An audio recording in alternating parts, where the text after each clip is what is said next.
She walked into a room where 22 men had already decided she didn't belong. They called her, quota, behind her back, until a storm grounded every pilot but her. 11 minutes later, a hardened Navy SEAL commander stood up and gave her a call sign that made the room go silent. Here's exactly what happened. Before you watch full story, comment below from which country are you watching. Don't forget to subscribe for more amazing stories.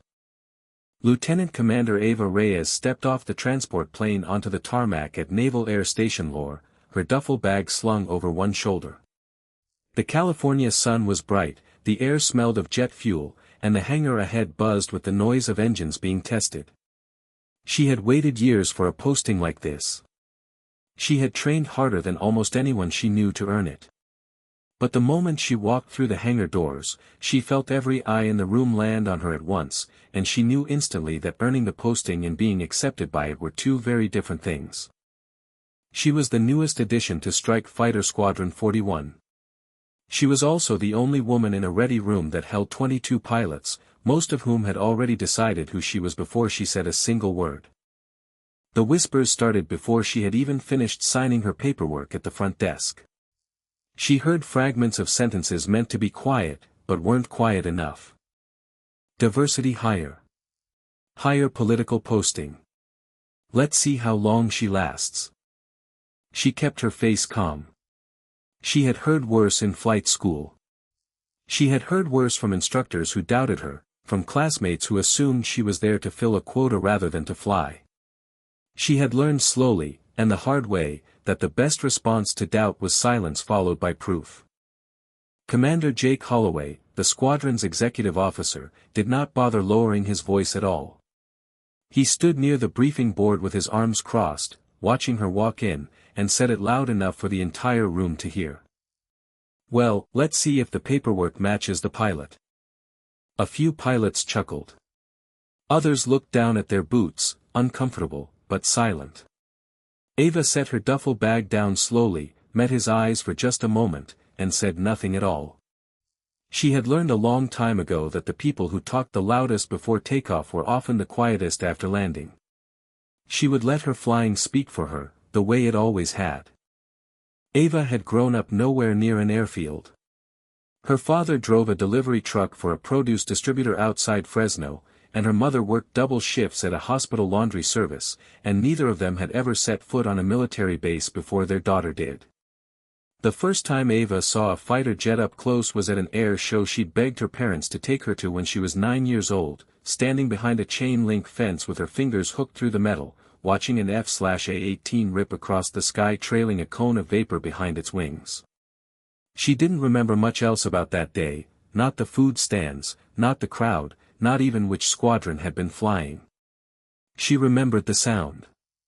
It went through her chest before it reached her ears, and something in her decided, right there at 9 years old, that she was going to make that sound for a living someday. Nobody in her family understood it, not at first. Her mother worried about the danger. Her father, a practical man who measured most things by whether they put food on the table, worried about the odds, how few people who wanted that life actually got it, how much harder it would be for his daughter than for the boys she'd be competing against. He wasn't wrong to worry. She had watched other candidates wash out of flight school for reasons that had nothing to do with skill and everything to do with who was willing to give them the benefit of the doubt. She had watched instructors hold her to a different standard than her classmates, grading her landings more harshly, quizzing her more aggressively in front of others, as if daring her to prove she belonged rather than simply teaching her to fly. She never gave them the satisfaction of watching her crack. She finished at the top of her class, not because she needed to prove anything to any one instructor, but because falling short had simply never been part of the plan she'd made for herself at 9 years old with her fingers hooked through a chain-link fence. By the time she reported to Squadron 41, she had already learned the shape of the doubt she would carry into every new room for the rest of her career. She recognized at the moment she walked through the hangar doors, the same sideways glances, the same conversations that quieted just slightly too late for her to miss them. It didn't surprise her. It didn't even particularly hurt anymore, not in the sharp way it once had. It had become, over the years, something closer to weather. You didn't get angry at weather. You planned around it, checked it twice, and flew anyway. Her call sign had not been assigned yet. In the Navy, pilots did not arrive with call signs already attached to them like a name tag. Call signs were earned, given by the squadron after they had seen something worth naming. For the first few weeks, the squadron guessed at things to call her instead, and none of it was kind. Barbie. Rookie, quota. She heard the name spoken behind her back in the locker room, muttered over coffee in the break room, tossed around like something she was supposed to notice and shrink from. None of it stuck to her, because none of it touched who she actually was. Every morning, she arrived before most of the squadron and left after almost everyone else had gone home. She studied flight manuals until the words blurred together on the page. She ran extra hours in the simulator, practicing emergency procedures until her hands moved through them without thinking, until the checklists lived somewhere below conscious memory, in muscle and instinct. She listened more than she spoke, and when she did speak, it was always about the mission, never about herself. Slowly, some of the newer pilots began to notice things. She never missed a briefing detail. She never showed up late. She never made an excuse when something went wrong on a training sortie, she simply corrected it and moved on. Lieutenant Junior Grade Sam Okafor, 3 months into his own first fleet posting, found himself watching her more than he meant to. He wasn't part of Holloway's circle, hadn't laughed at the jokes, but he hadn't spoken up against them either, and some nights that silence sat heavier on him than he wanted to admit. "You ever gonna say something to Holloway?" he asked her once, in the break room, when it was just the two of them and a pot of bad coffee between them. "Say what?" Ava said, not looking up from the maintenance log she was reviewing. "I don't know. Something, anything." She closed the log and looked at him for the first time since he'd sat down. "You want to know a secret, Okafor? The guys who need everyone to agree with them out loud are usually the ones who aren't sure of themselves in the first place. I don't need Holloway to think I belong here. I already know I do." Okafor didn't have an answer for that. He just nodded and went back to his coffee, and something about the way she'd said it stayed with him for the rest of the week. But Holloway's opinion of her, and the opinion of the handful of pilots who followed his lead, did not change no matter how hard she worked. If anything, her competence seemed to irritate him more than her presence did. A pilot who could be dismissed as unqualified was easy to ignore. A pilot who never gave him a single mistake to point to was a different, more uncomfortable problem, and Holloway dealt with uncomfortable problems the only way he knew how, by making louder jokes. 3 weeks after she arrived, the squadron was assigned to support a joint training exercise alongside a visiting Navy SEAL platoon. The exercise involved high-value extraction drills off the coast, with the fighter squadron providing air support and overwatch while the SEAL team practiced getting a simulated asset out of hostile terrain. To most of the pilots, it sounded routine, just another training day, another box to check before the quarter ended. Nobody expected the day to become anything more than practice. Ava was assigned a support role, not the lead position. She did not complain. She simply prepared the way she prepared for everything, checking every detail of her aircraft twice, reviewing the weather reports 3 separate times, and going over the extraction team's expected positions until she could picture the coastline with her eyes closed. She walked her jet with the crew chief, Petty Officer Delgado, running her hand along the fuselage the way she always did, checking panel seams, checking the canopy for the faintest scratch or pit, checking things twice that had already been checked once by someone else. Delgado had worked with a dozen pilots in his career. He'd never seen one so thorough who wasn't also, somehow, the most relaxed person on the flight line while doing it. "You always this careful?" he asked her, handing off the clipboard for her signature. "I'd rather be careful on the ground than sorry in the air," she said, and signed off without hesitation. The exercise began normally enough. Fighter jets took position in the sky above the training zone while the SEAL team moved through the terrain below, practicing their approach toward the extraction point. For the first hour, everything unfolded exactly as planned. Radio chatter was calm, routine, the kind of low murmur that fills the background of every uneventful training day. Then the weather changed. A storm system that had been expected to stay far offshore suddenly shifted direction, moving in faster than any forecast had predicted. Dark clouds rolled across the horizon, swallowing the clear sky within minutes. Wind speeds climbed. Visibility began to drop. What had been a calm training exercise became something far more dangerous within the span of 20 minutes. At almost the same moment, the extraction team's contingency plan activated for real. What had been scripted as a simulated equipment failure during the drill suddenly became an actual mechanical fault in the team's ground transport. 2 SEAL operators found themselves stranded on the coastline, their vehicle disabled, the weather worsening around them, and their communications beginning to degrade as the storm interfered with the signal. What had started as a training exercise had become a real emergency. Back at the base, the mood in the command center shifted instantly. Officers who had been relaxed moments earlier were suddenly leaning over radios, calling out coordinates, trying to get a clear picture of the situation. A rescue helicopter was scrambled to retrieve the stranded operators. But with the storm closing in and visibility dropping fast, the helicopter crew needed someone above the weather to guide them safely to the exact location. Someone needed to hold position over the stranded team, track the worsening conditions, and talk the rescue bird in through what was quickly becoming a wall of clouds and rain.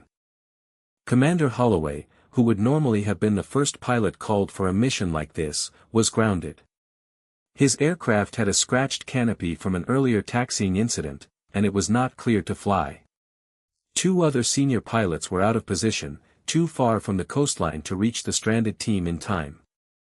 The squadron leadership scanned the room, running through their options, and found there was really only one pilot both close enough and ready enough to go. Ava was already suited up. She had finished her portion of the exercise early and had stayed near her aircraft, going over the weather reports one more time out of habit. When the call came through, she did not hesitate. She climbed into her cockpit, ran her checks with the same careful precision she always used, and lifted off into weather that had already grounded every other aircraft in the squadron. The storm was worse than anyone on the ground could have guessed from the radar alone. Wind buffeted her aircraft as she climbed, and rain streaked across her canopy faster than the wipers could clear it. Somewhere ahead of her, 2 storm cells had merged into a shape that should not have left any safe path through it all. But she had spent years training for exactly this kind of moment, the kind where the safe path does not exist, and you have to find one anyway. She found a narrow corridor between the 2 storm cells, a gap that existed for only a few minutes before the cells would likely close in on each other completely. She flew through it, holding her aircraft steady against wind that tried to push her off course every second. Her hands were steady on the stick even as the airframe shuddered around her. She kept her breathing even, the way she trained herself to, counting the rhythm of it the way she once had in the simulator during 100 practice failures that had all led to this one real one. On the other side, she dropped into position directly above the stranded team's coordinates and held station there, circling steadily despite the wind trying to shove her aircraft in every direction. For 11 minutes, she stayed exactly where she needed to be. She called out wind shear readings to the rescue helicopter crew as they approached, warning them each time a dangerous gust was about to hit. She marked hazards on the terrain below, spotting debris and unstable ground that the helicopter crew could not see through the rain. When the helicopter's own instruments began struggling in the storm, she talked the pilot in by voice alone, describing the exact path to take, the altitude to hold, and the moment to begin their final approach toward the stranded operators. Come left, 15 degrees. Hold that. You've got a gust coming from your 2 o'clock in about 4 seconds, brace it, don't fight it. Good. Altitude's good. Keep coming. Her voice never wavered. She spoke the way she always did during difficult moments, calm and precise, giving exactly the information needed and nothing more. On the other end of the radio, the helicopter pilot, a chief warrant officer who had flown through his share of bad weather, later said he'd never heard anyone sound that unbothered while reading off a storm that was actively trying to kill them both. Down below, the 2 stranded SEAL operators heard the helicopter approaching through the storm and knew, from the steady stream of guidance being called over the radio, that someone above the clouds was making sure they were not forgotten. One of them, a young petty officer on his first deployment with the platoon, would later say that hearing that voice, level, unhurried, utterly certain, was the first moment since the vehicle broke down that he stopped being afraid. The helicopter reached them. The extraction happened without further incident. Both operators were lifted safely off the coastline and flown back to base, arriving wet, cold, and shaken, but entirely unharmed. Ava held her position a few minutes longer, watching the helicopter clear the area before she turned her own aircraft back toward the base. She landed the way she always landed, smoothly and without any unnecessary radio chatter, taxied to her spot, and shut down her engine. She climbed out of the cockpit, removed her helmet, and walked back toward the hangar as though she had just finished an ordinary training flight rather than a rescue through weather that had grounded everyone else in her squadron. Delgado was waiting for her on the flight line. He didn't say anything about the weather, or the storm, or what she'd just done. He just looked at her aircraft, ran a hand along the same panel seam he always checked, and said, "Good landing." "Thanks, Delgado," she said, and that was the entire conversation. She wasn't the type to need more than that, and he wasn't the type to offer it. Word of the rescue moved through the base faster than any official report could. By the time Ava reached the locker room, pilots were already trading half versions of what had happened. Someone had heard she'd flown through the worst of the storm, someone else had heard she'd talked the helicopter in blind, someone else had heard both operators owed her their lives.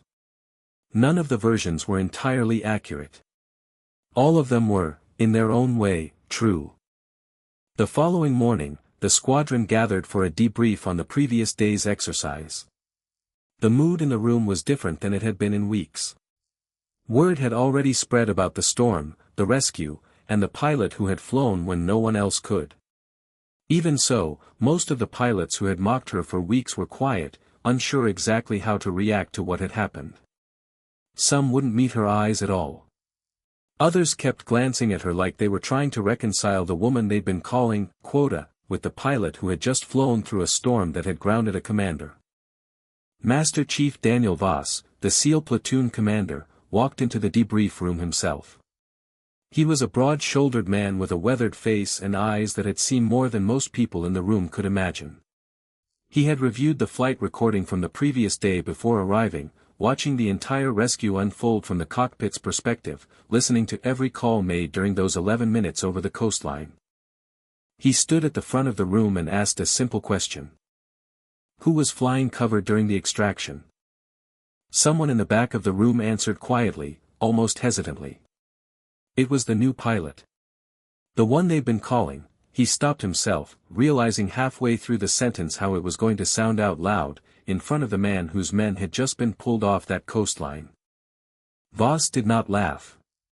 He did not smile. He stood there for a long moment, looking around the room at the pilots who had spent weeks doubting her, and something in his expression made the entire room go still. "I want to know her call sign," he said. There was an awkward pause.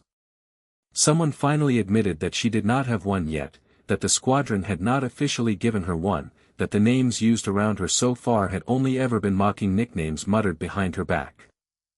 Voss turned and looked directly at Ava, who stood near the side of the room, saying nothing, the way she always did in moments like this. "Then I'll give her one," he said. He said it right there in front of the entire squadron that had spent 3 weeks trying to make her feel small, in front of Commander Holloway, who stood near the back of the room with his scratched canopy report still in his hand from the day before, a piece of paper that suddenly felt like the smallest thing in the room. "Widowmaker," Voss said, "because anyone who bets against her is finished." The room went completely silent. Nobody laughed. Nobody whispered. The pilots who had called her names for weeks stared at the floor, unable to meet her eyes. Holloway said nothing at all, his earlier words about paperwork and pilots suddenly feeling very small in the space of that silence. Ava simply nodded once, the same calm expression on her face that she had worn since the day she arrived. She picked up her helmet from the table beside her, thanked Voss quietly for his words, and walked out of the room to prepare for her next scheduled flight, exactly as she would have on any other day. She never brought up that moment again. She did not need to. From that day forward, the squadron did it for her. That evening, after the debrief, Ava drove out to a small overlook above the coastline, the same stretch of water she had flown over the day before, though from up there it had looked nothing like the calm grey sheet spread out below her now. She sat on the hood of her car for a long time, not thinking about Voss's words, or Holloway's silence, or the name that now belonged to her. She thought instead about her father, and the chain-link fence, and the sound that had gone through her chest before it reached her ears. She thought about calling her parents to tell them what had happened, and then decided against it, not because it didn't matter, but because she knew her mother would worry more than celebrate, and her father would ask a dozen careful questions about how dangerous the storm had actually been, and she wasn't in the mood to relive it that closely just yet. She would tell them eventually, in a shorter version, on a phone call weeks later, and her father would go quiet on the other end of the line the way he did when he was proud of something too large to say out loud. The 2 SEAL operators she'd guided and came to find her personally 2 days after the extraction, before their platoon shipped out for their next assignment. The younger one, the petty officer who had told his teammates he'd stopped being afraid the moment he heard her voice on the radio, was the one who did most of the talking. He was younger than she'd expected, barely into his 20s, still carrying the slightly stunned look of someone who had recently been much closer to real danger than any training exercise was supposed to bring him. "I just wanted to say thank you, ma'am," he said, shifting his weight from one boot to the other, clearly having rehearsed something longer that he'd lost the thread of. "That storm, I've never heard anyone that calm. Made it feel like it wasn't as bad as it was." "It was that bad," Ava said. "You just had good information." "Still," he said. "Thank you." The older operator, a quiet staff sergeant with a scar through one eyebrow, didn't say much at all. He just extended his hand, and when she shook it, he held the grip a half-second longer than a normal handshake, the kind of gesture that meant more coming from a man who clearly didn't offer it easily. Neither of them mentioned the nicknames that had been circulating about her for 3 weeks. They didn't need to. Whatever they'd heard about the new pilot before yesterday, they had clearly stopped believing it somewhere over the coastline, listening to a voice on their radio that never once sounded uncertain. In the weeks that followed, something in the ready room shifted permanently. The jokes about paperwork and quotas simply stopped, not because anyone issued an order that they should, but because there was nothing left in the room willing to say them out loud. Okafor was the first to start calling her widow-maker to her face, tentatively at first, testing whether it would land wrong, and when she only gave him the faintest nod of acknowledgement, the name spread through the squadron the way names do once they've been earned instead of assigned. Holloway never apologized. Men like him rarely do, not directly. But something in the way he ran briefings changed. He stopped making comments when she walked into a room. He started assigning her to lead positions without comment, as though the change had always been coming and he was simply the last one to catch up to it. Once, months later, during a briefing for a joint exercise, he found himself needing a wingman for a difficult low-visibility approach and said her name first, without hesitation, without a single glance around the room to see how it would be received. Nobody reacted. By then, there was nothing left to react to. Whenever a new pilot arrived and asked why the quietest flyer in the squadron carried a call sign that a Navy SEAL commander had given her personally, in front of everyone, someone would tell the story of the storm, the stranded operators, and the 11 minutes she held her position when no one else could. The story got embellished a little with each telling, the way stories do. The storm got a little worse, the gap between the cells got a little narrower, her voice on the radio got a little steadier than steady already was. But the core of it never changed, because the core of it didn't need embellishing to be remarkable. The mockery stopped completely after that day, not because anyone forced it to stop, but because there was simply nothing left to mock. She had answered every doubt the only way she had ever intended to, not with words, but with 11 minutes of steady flying through weather that had grounded everyone who once doubted her. There was one more exchange worth telling, though it happened quietly enough that most of the squadron never heard about it at all. About a month after the debrief, Holloway found Ava alone in the maintenance hangar, going over paperwork with Delgado after an evening flight. He waited until Delgado had stepped away before he spoke, and when he did, his voice didn't carry the way it usually did in front of an audience. "That flight," he said. "Through the storm. I looked at the radar data afterward. I wouldn't have taken that gap." He paused, like the sentence cost him something to finish. "Wasn't sure anyone could." Ava set down her pen and looked at him for a moment before answering. "You didn't have to say that." "I know," Holloway said. "Wanted to anyway." He didn't apologize, not in so many words, and she hadn't expected him to. Men who'd spent 3 weeks performing certainty in front of a room rarely found it easy to walk it back out loud. But something had shifted in the way he stood there, hands in his pockets instead of crossed over his chest, and she understood it for what it was. She nodded once, the same way she'd nodded at Voss, and went back to her paperwork, and that was the last either of them ever said about it. It didn't fix everything overnight. There were still pilots in the squadron who took longer to come around, who mumbled her call sign for weeks before they said it without hesitation, who needed to see her fly a dozen more missions before the last traces of doubt fully wore off. She never chased any of it. She had never been flying for their approval in the first place, and their slow conversion, one flight at a time, only confirmed what she'd already believed walking off that transport plane on her first day, that some doubt could only ever be answered with time and repetition, not with a single dramatic afternoon, however good the story sounded in the retelling. 6 months after the storm, the squadron rotated through a joint deployment overseas, and Ava found herself flying lead more often than not, briefing junior pilots on approach procedures with the same quiet, exacting patience she'd once used to teach herself in an empty simulator bay after hours. Okafor, promoted by then, would sometimes catch himself repeating her phrasing to newer pilots without meaning to, "I'd rather be careful on the ground than sorry in the air," and realize only afterward where he'd picked it up. Years later, long after she had moved on from Squadron 41 to a training command of her own, young pilots who had never met Holloway or heard the whispers in that first locker room would still hear the name Widowmaker attached to a set of initials on an old flight log, and ask where it came from. The answer was always the same story, told a little differently depending on who was telling it, but always ending the same way, with a master chief who had seen enough combat and enough courage in his life to recognize the real thing the moment he heard it on a recording, standing in front of a room full of doubters, and settling the matter in 4 words. And every time her call sign was spoken aloud in that squadron afterward, it was never said as a joke again.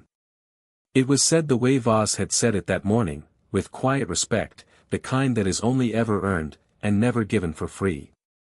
Long after she'd left Squadron 41, Ava kept a single photograph pinned inside her locker at every posting that followed, not of the storm, not of her aircraft, but of the chain-link fence from that air show, taken years later when she'd driven back out to the same field just to stand in the spot where she'd once stood as a 9-year-old girl with her fingers hooked through the metal. She never explained the photo to anyone who asked about it. She didn't need to. Some things, she'd learned, were better proven than explained, in the air, on the radio, in 11 minutes that spoke louder than 3 weeks of whispers ever could.